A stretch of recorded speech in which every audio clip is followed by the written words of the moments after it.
presented by Mathli Express Music.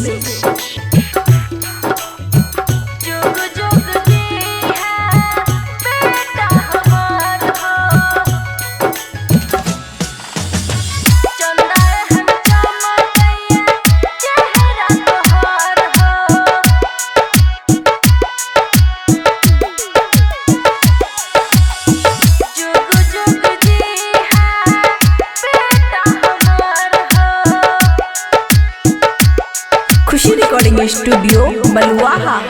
हाँ तोरा पे बाबू कभी आँच नहीं आवे, अचरा के फूल कभी नहीं मुरझावे।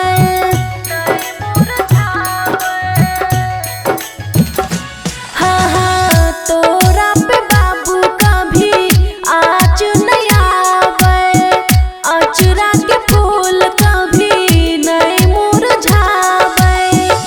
तोहर जिंदगी के दे तो संभार हो, तोहर जिंदगी के दे तो संभार हो। चंदा हन चमकैया मुखरा तोहर हो, जुग जुग जी है बउआ हमार हो। चंदा हन चमकैया चेहरा तोहर हो, जुग जुग जी है बउआ हमार हो। चंदा हन चमकैया मुखरा तोहर हो।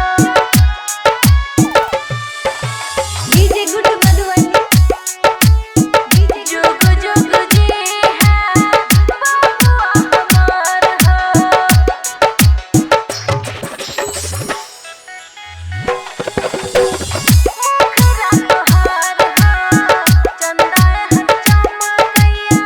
खुशी रिकॉर्डिंग स्टूडियो बलुआहा। हमरो दुलरुआ बेटा के नजरो मिलावे, रही है तुहारा दामा सबसे आगे।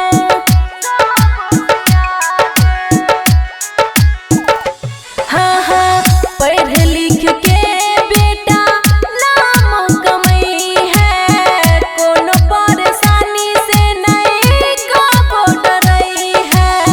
जितिया भगवान के छै महिमा अपरंपार हो, इहे से रहै छै सब निर्जल उपवास हो।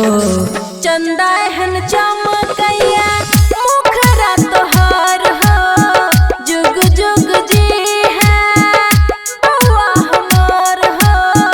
चंदा हन चमकैया चेहरा तोहर हो, जुग जुग जी है बउआ हमार हो।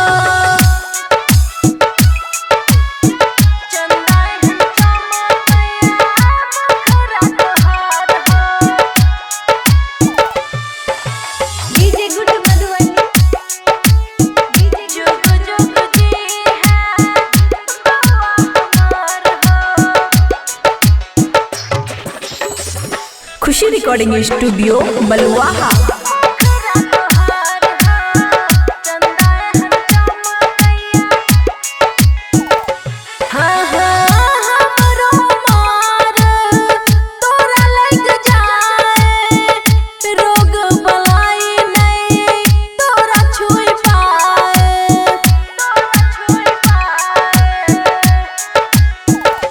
हाँ हाँ पावन बरात हम तोरे ले करै छी, गलती नहीं कोनो ध्यान बड़ी दै छी। तोरे से छै रोशन अंगना हमार हो, तोरे से छै रोशन अंगना हमार हो। चंदा हन चमकैया मुखरा तोहर हो, जुग जुग जी है बउआ हमार हो। चंदा हन चमकैया मुखरा तोहर हो, जुग जुग जी है बेटा हमार हो। खुशी रिकॉर्डिंग स्टूडियो बलुआहा।